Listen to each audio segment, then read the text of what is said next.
Hi friends, ഇന്ന് നമ്മൾ നമ്മുടെ മല്ലു സീരീസ് ചാനലിൽ ഈ ഒരു ഡ്രാമയുടെ നെക്സ്റ്റ് പാർട്ടാണ് കാണാൻ പോകുന്നത്. ഈ പാർട്ടിൻ്റെ സ്റ്റാർട്ടിംഗ് സീനിനെ കാണിക്കുന്നത് നമ്മൾ ഡോങ് വന്ന് ഫിനാൻസ് ഡിപ്പാർട്ട്മെൻറ്റിൻ്റെ മുന്നേ വന്ന് നിന്നിട്ട് ആ ഒരു ഡിപ്പാർട്ട്മെൻറ്റിൻ്റെ ഹെഡിന് വേണ്ടി വെയിറ്റ് ചെയ്യാം.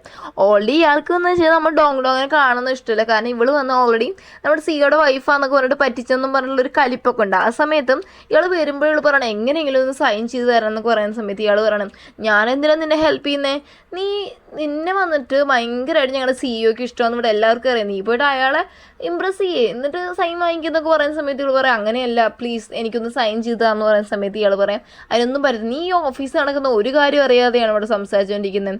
ആ ഒരു സോസിൻ്റെ ആ ഒരു മാനുഫാക്ചറിങ് നിർത്തി വെക്കാൻ വേണ്ടിയിട്ടും സുവാങ്ങിൻ്റെ അമ്മ പറഞ്ഞ കാര്യമൊന്നും നീ അറിഞ്ഞില്ലയോ എന്നൊക്കെ പറയാം. അപ്പോൾ എന്ന് വെച്ച് കഴിഞ്ഞാൽ ഇയാൾക്കിപ്പോൾ ഒന്നും ചെയ്യാൻ പറ്റത്തില്ല. മാത്രമല്ല നമ്മൾ ഡോമിൻ്റെ കമ്പനിയാണെങ്കിൽ അവരുടെ കയ്യിൽ നിന്നും കൂടി ഇച്ചിരി ഫണ്ട് ഇട്ടിട്ട് ഇതിനു വേണ്ടി ഇൻവെസ്റ്റ് ചെയ്തുകൊണ്ട് അവൾക്ക് ആ ഫണ്ട് കിട്ടിയേ പറ്റുന്നുള്ള ലെവലിലാണ് നമ്മൾ അതുകൊണ്ട് അവൾ നിരാശയായിട്ട് ബെയർ കമ്പനിയിൽ പോയിട്ട് നമ്മുടെ സുവാങ്ങിൻ്റെ അമ്മയെ കാണാൻ പോകാനായിട്ട് കുറച്ച് ഫുഡൊക്കെ റെഡിയാക്കിയിട്ട് അങ്ങോട്ട് പോകാം കേട്ടോ. ഈ സെയിം ടൈമിൽ നമ്മുടെ സുവാങ് വന്നിട്ട് സുവാങ്ങിൻ്റെ അമ്മയെ വന്നിട്ട് ഹെൽപ്പ് ചെയ്തുകൊണ്ടിരിക്കുക. വേറെ ഒന്നുമില്ല, അവർ വന്നിപ്പോൾ ഹോസ്പിറ്റലിൽ നിന്നൊക്കെ ഡിസ്ചാർജ് ആയിട്ട് ഇപ്പോൾ വലിയ കുഴപ്പമൊന്നുമില്ല ഹെൽത്ത്. അപ്പോൾ അവർ വന്ന് അവരുടെ ആ ഒരു ക്ലാസിക് സോസിൽ അവർ പണ്ട് തൊട്ട് ഉണ്ടാക്കുന്നത് അത് ഉണ്ടാക്കിയിട്ട് ഉണ്ടാക്കാൻ നിൽക്കുവാണ്. അപ്പോൾ മോന് ഹെൽപ്പ് ചെയ്യാനൊക്കെ ആയിട്ട് നിൽക്കുക കേട്ടോ. ആ സമയത്താണ് ഡോങ് ഫുഡൊക്കെ കൊണ്ട് അങ്ങോട്ട് വരുന്നത്. അപ്പോൾ സുവാങ്ങിൻ്റെ അമ്മ പറയുകയാണ് ശരി എന്നാൽ നീ പോയിട്ട് ഓഫീസിലെ കാര്യം നോക്കി, എനിക്കിപ്പോൾ കൂട്ടിന് കൊള്ളുണ്ടല്ലോ എന്ന് പറഞ്ഞിട്ട് നമ്മുടെ സുവാങ്ങിനെ അവിടെ നിന്ന് പറഞ്ഞു വിടുകയാണ്. എന്നിട്ട് ആ സോസൊക്കെ ഉണ്ടാക്കിയിട്ട് നമ്മൾ ഡോങ്ങിന് കൊണ്ടുവന്ന് കൊടുത്തിട്ടും ഇവരെങ്ങനെയാണ് നമ്മുടെ സുവാങ്ങിൻ്റെ പപ്പ മരിച്ചതിന് ശേഷം ഈ ഒരു കമ്പനി ഇതുവരെ എത്തിച്ചതെന്നും ഇവരെത്രത്തോളം കഷ്ടപ്പെട്ടെന്നും എല്ലാ കാര്യങ്ങളും നമ്മൾ ഡോങ്ങിന് പറഞ്ഞു കൊടുക്കുക. അതുപോലെ ഡോങ് വന്ന് നമ്മുടെ സുവാങ്ങിനെ സപ്പോർട്ട് ചെയ്യുന്ന രീതിക്കും കുറേ നമ്മുടെ സുവാങ്ങിൻ്റെ അമ്മയെ പറഞ്ഞ് മനസ്സിലാക്കി കൊടുക്കുന്നുണ്ട് കേട്ടോ. ഇനി ഇവിടെ ഇതെല്ലാം സംസാരിച്ച് തിരിച്ചിറങ്ങി വരുന്ന സമയത്ത് ഓൾറെഡി സുവാങ് അവിടെ നിൽപ്പുണ്ട്. എന്ന് വെച്ച് കഴിഞ്ഞാൽ സുവാങ് അവിടെ നിന്ന് ഇതുവരെയും പോയിട്ടില്ല. എന്നിട്ട് ഇവിടെ അടുത്ത് പറയണം എന്തുവരെ നീ പോവില്ല, നിന്നെ ഞാൻ ഡ്രോപ്പ് ചെയ്യാമെന്നും പറഞ്ഞിട്ട് രണ്ടുപേരും കൂടി കാറിൽ കയറിയിട്ട് പോവാണ്.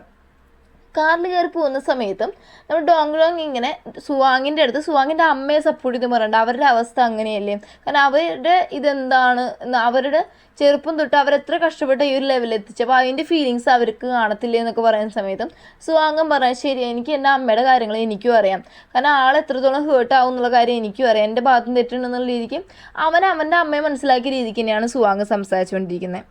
ഈ സെയിം ടൈമിൽ നമ്മുടെ ചെങ്ങിനെയും ഫ്രണ്ട് ബണ്ണിയും കാണിക്കും കേട്ടോ. അപ്പോൾ നമ്മുടെ ഈ ഒരു ചെങ്ങിന് വന്നിട്ട് ഇങ്ങനെ ഒരു സൈക്കോളജി ഡിസോർഡർ ഉള്ളതുകൊണ്ട് ഡോക്ടറെ കാണിക്കാൻ കൊണ്ടുവന്നേക്കുവാണ്. അപ്പോൾ വന്നിട്ട് ഡോക്ടർ പറയുകയാണ് ഇവന് ശരിക്കും പറഞ്ഞു കഴിഞ്ഞാൽ സൈക്കോളജിക്കൽ പ്രോബ്ലം ആണ് കൂടുതൽ.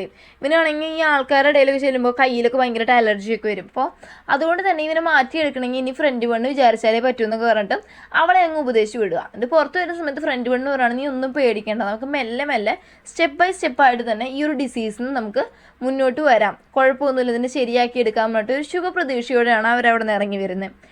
ഈ നമ്മുടെ ഡോങ് അതുപോലെ സുവാങ് കൂടി ഫുഡ് കഴിക്കാനായിട്ട് റെസ്റ്റോറൻറ്റിൽ കയറിയിരിക്കുന്നത്. നമ്മുടെ ഡോങ് പറയുന്ന റെസ്റ്റോറൻറ്റിലാണ് ഇവർ ഫുഡ് കഴിക്കാനായിട്ട് കയറിയിരിക്കുന്നത് കേട്ടോ. അപ്പോൾ നമ്മൾ ഡോങ് കൂടി ചെന്ന് ഫുഡൊക്കെ കഴിക്കാതിരിക്കുന്ന സമയത്ത് നമ്മുടെ സുവാങ്ങിനോട് ഒരു സ്റ്റോറി പറയാം. എന്ന് വെച്ച് കഴിഞ്ഞാൽ ഒരു വയസ്സായ ഒരാളുണ്ടായിരുന്നു, ആൾ മരിക്കാൻ കിടക്കുന്ന സമയത്ത് ആൾക്ക് ലാസ്റ്റ് വിഷായിട്ട് ഇങ്ങനെ ഒരു സംഭവം ഒരു ഫുഡ് ഐറ്റം കഴിക്കണമെന്ന് ആഗ്രഹം ഉണ്ടായിരുന്നു. മക്കൾ കുറേ അന്വേഷിച്ചു പക്ഷെ കിട്ടിയില്ല. കാരണം ആ ഒരു ഫുഡ് ഐറ്റം അടച്ചു പൂട്ടിയിട്ട് കുറേ വർഷമായി, ഇയാളെ ചെറുപ്പത്തിലെങ്ങാണ്ടായിരുന്നു ഈ വയസ്സായ വ്യക്തി കഴിച്ചത്. അവസാനം ലാസ്റ്റ് വിഷയമായിട്ട് ഇത് കൊടുത്തപ്പം അയാൾക്ക് ഭയങ്കര ഹാപ്പി ആയി എന്നൊക്കെ പറയുന്ന പോലത്തെ ഒരു സ്റ്റോറിയൊക്കെ പറഞ്ഞു കൊടുക്കുക. വേറൊന്നുമല്ല, ഇപ്പോൾ വരുന്ന പുതിയ റെസിപ്പിയും തമ്മിൽ വ്യത്യാസമില്ലേ. അപ്പോൾ അതിനെ പറ്റിയൊക്കെ സുവാങ്ങിൻ്റെ അടുത്ത് പറഞ്ഞു കൊടുക്കുന്ന സമയത്ത് സുവാങ് ഒരു കാര്യമാണ് നമ്മുടെ ഡോങ്ങിൻ്റെ അടുത്ത് പറയുന്നത്. വേറൊന്നുമല്ല, ഇവൻ വന്ന് ഇവർ രണ്ടുപേരും നമ്മുടെ ഡോങ്ങും സുവാങ്ങിൻ്റെ അമ്മയും സംസാരിച്ച് മൊത്തം അവിടെ മാറിയെന്ന് കേട്ട് കാണും. എന്നിട്ട് പറയണേ എനിക്ക് എൻ്റെ അമ്മയെ പറഞ്ഞ് ബോധിപ്പിക്കാൻ പറ്റാഞ്ഞത് നീ പറഞ്ഞ് ബോധിപ്പിച്ചതിന് വളരെയധികം നന്ദി എന്നുള്ള കാര്യം സുവാങ് പറഞ്ഞ് ചോദിക്കണം. നാളെ നീ ഫ്രീ ആണോ എന്ന് ചോദിക്കാം കേട്ടോ. അപ്പോൾ ഡോങ് പറയണം അല്ല എന്താ ബിസിനസ് കാര്യമാണോ പേഴ്സണൽ കാര്യമാണോ എന്ന് ചോദിക്കുന്ന സമയത്ത് പറയും ഇച്ചിരി പേഴ്സണൽ, നീ ഫ്രീ ആണെങ്കിൽ പറയാൻ പറയുന്ന സമയത്ത് അവളും ശരി എന്നാൽ ഓഫീസ് ടൈം കഴിഞ്ഞിട്ട് വരാമെന്ന് പറഞ്ഞിട്ട് സമ്മതിക്കുവാണ്.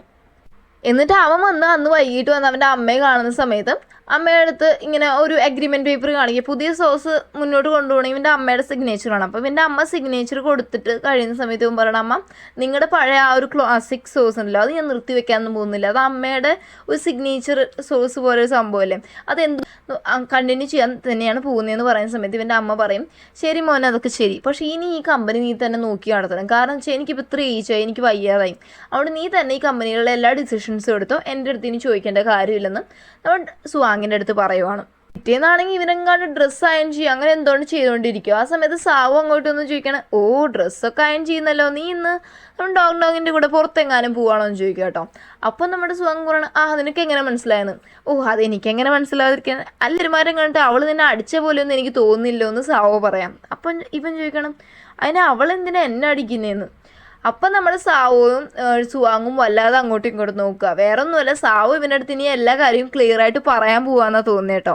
ഇനി അന്ന് രാത്രി ഇവർ രണ്ടും കൂടിയിട്ട് ഒരു സ്ഥലത്ത് പോകാം കേട്ടോ. അവിടെ വന്ന് മഞ്ഞൊക്കെ പെയ്യുന്നുണ്ട്, അതുപോലെ ഒരു പാർക്ക് പോലൊരു സ്ഥലമാണ്, അവിടെ യന്ത്രൂഞ്ഞാലൊക്കെ ഉണ്ട്. അവിടെ വെച്ചിട്ട് ഈ മഞ്ഞ് പെയ്യുന്ന സമയത്തും ഭയങ്കരമായിട്ട് മറ്റേ കുറേ ഫയർ വർക്ക്സും ഒക്കെ നമ്മുടെ ഡോങ്ങിന് വേണ്ടിയിട്ട് ഇവൻ അറേഞ്ച് ചെയ്തിട്ടുണ്ട് കേട്ടോ. അപ്പോൾ ഇവിടെതെല്ലാം കണ്ടിങ്ങനെ അതിശയിച്ച് നോക്കുന്ന സമയത്തും നമ്മുടെ സുവാങ് വന്നിട്ട് നമ്മുടെ ഡോങ്ങിൻ്റെ അടുത്ത് പറയണം, സത്യം പറഞ്ഞാൽ നീ എന്നെ അന്ന് അടിച്ചെന്നും പറഞ്ഞല്ലേ ഇരിക്കുന്നത്, പക്ഷെ നീ എന്നെ അന്ന് അടിക്കുകയല്ല ചെയ്തത്, നീ എന്നെ വന്ന് സീൽ ചെയ്യുക ചെയ്തത്. ഇപ്പോൾ ആ സീൽ ചെയ്ത് ഞാൻ നിനക്ക് തിരിച്ചു തരാൻ പോകാമെന്ന് പറഞ്ഞിട്ടും ഇവിടെ കിസ് ചെയ്യാൻ പോയിട്ട് ചോദിക്കുവാണ്, നീ എൻ്റെ ഗേൾ ഫ്രണ്ട് ആയിരിക്കുമെന്ന്. പിന്നെ നമുക്ക് കാണിക്കുന്നത് അവിടെ നിന്ന് സീൻ കട്ടായിട്ട് കേട്ടോ. അവൾ എന്താ പറഞ്ഞതെന്നൊന്നും നമുക്ക് കാണിക്കുന്നില്ല. നമ്മുടെ പാവം അങ്ങനെയും കൂട്ടിക്കൊണ്ട് നമ്മുടെ സുവാങ് വന്നിരുന്ന് ബാറിലിരുന്നിട്ട് ഭയങ്കരമായിട്ട് പരിഭവം പറയുക. വേറൊന്നുമല്ല, ഇവൻ എന്താണ് ഉണ്ടായത്, അത് ഇവൻ്റെ ഫ്രണ്ടെങ്ങാണ്ടും ഉണ്ടായ രീതിക്ക് വാങ്ങിനടുത്ത് അവതരിപ്പിച്ച് ചോദിക്കണം, അവളിപ്പോൾ എന്തോ ഉദ്ദേശിച്ചത്. ആക്ച്വലി ഇവൾ വന്ന് ഇവനെ റിജക്റ്റ് ചെയ്ത് കാണും കേട്ടോ. അപ്പോൾ അതിൻ്റെ സങ്കടത്തിലാണ് സുവാങ്. അപ്പോൾ വാങ്ങ് പറയണം, അതേ പെൺപിള്ളേരെന്ന് എങ്ങനെയാണെന്ന് വെച്ച് കഴിഞ്ഞാൽ അവർ നോ പറഞ്ഞാൽ യെസ് എന്നാണ് അർത്ഥം. അതുപോലെ തന്നെ അവർ വേണ്ട എന്ന് പറഞ്ഞാൽ നമ്മൾ പിന്നെയും ട്രൈ ചെയ്യണമെന്നാണ് അർത്ഥം. അപ്പോൾ അത് മനസ്സിലാക്കാൻ നിൻ്റെ കൂട്ടുകാരൻ്റെ അടുത്ത് പറയുന്നൊക്കെ പറയുന്ന സമയത്ത് സുവാങ് ഇതൊക്കെ മനസ്സിൽ പടാക്കുക കേട്ടോ. സെയിം ടൈമിൽ നമ്മൾ ഡോങ്ങിന് ഫ്രണ്ട് ബണ്ണിയും കാണിക്കുക. അപ്പോൾ ഫ്രണ്ട് ബണ്ണിൻ്റെ അടുത്ത് ഡോങ് എല്ലാ കാര്യം പറയുന്ന സമയത്തും ഫ്രണ്ട് ബണ്ണ് ചോദിക്കുവാണ്, സത്യം പറഞ്ഞ് നിനക്ക് അവൻ്റെ മേൽ ഫീലിങ്സ് ഇല്ലേന്ന്. അപ്പോൾ നമ്മൾ ഡോങ് സമ്മതിക്കുക, ശരിയാണ് അവൻ്റെ മേൽ ഫീലിങ്സ് ഉണ്ടെന്ന്. അപ്പോൾ ഇവിടെ ചോദിക്കണം, പിന്നെ നീ എന്താണ് അത് ആക്സെപ്റ്റ് ചെയ്യാൻ, നീ എന്തോ മനസ്സിൽ വിചാരിച്ചുകൊണ്ടിരിക്കുന്നത്, നിനക്ക് സ്വപ്നത്തെ പോലും ഇങ്ങനൊരു ഇത്രയും ഫാമിലി സ്റ്റാറ്റസും പൈസയും അതുപോലെ ഇത്രയും ക്യാരക്ടറുള്ള ഒരാളെ കിട്ടുമോ എന്നൊക്കെ ചോദിക്കുന്ന സമയത്ത് ഡോങ് പറയാം, നീ പറഞ്ഞത് ശരിയാണ്, പക്ഷെ ഞങ്ങൾക്ക് റൂളുണ്ട്, ഞങ്ങൾ അയാൾ വന്ന് എൻ്റെ ക്ലൈൻറ്റാണ്, പാർട്ടി എയും പാർട്ടി ബിയും തമ്മിൽ യാതൊരു വശത്താലും അങ്ങോട്ടും ഇങ്ങോട്ടും പ്രണയത്തെ വീഡിയോ ഇടുന്നത് നിങ്ങൾക്ക് അഗ്രിമെൻ്റ് റൂളുണ്ടെന്ന് പറയുന്ന സമയത്ത് ഈ ഫ്രണ്ട് പെണ്ണാണ് നീ അഗ്രിമെൻറ്റ് മനസ്സിൽ വെച്ചുകൊണ്ടിരുന്നു എന്ന്. ആ സമയത്ത് ഫ്രണ്ട് പെണ്ണിന് ഒരു കോൾ വരുന്നുണ്ട്. അവൾ പറയുകയാണ്, ശരി നീ നല്ലപോലെ ചിന്തിക്കുന്നു പറഞ്ഞിട്ട് അവൾ അവിടെ നിന്ന് പോവാട്ടോ.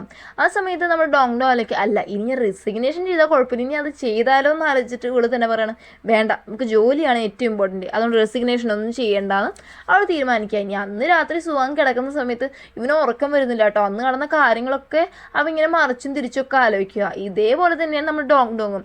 അവൾക്കും കിടന്നിട്ട് ഉറക്കമൊന്നും വരുന്നില്ല. അവൾ അങ്ങോട്ടും ഇങ്ങോട്ടും തിരിഞ്ഞും മറിഞ്ഞും എല്ലാം ഈ ഒരു കാര്യം ആലോചിച്ചുകൊണ്ട് എടുക്കുക. എന്നിട്ട് നമ്മുടെ സുവാങ്ങിനെ കാണിക്കുകയാണ്. അവൻ ആലോചിക്കുക, എന്നാലും അവൾ എന്തിനായിരിക്കും എന്നെ റിജക്റ്റ് ചെയ്തതെന്ന് നമ്മുടെ സുവാങ് ആലോചിക്കുകയാണ്.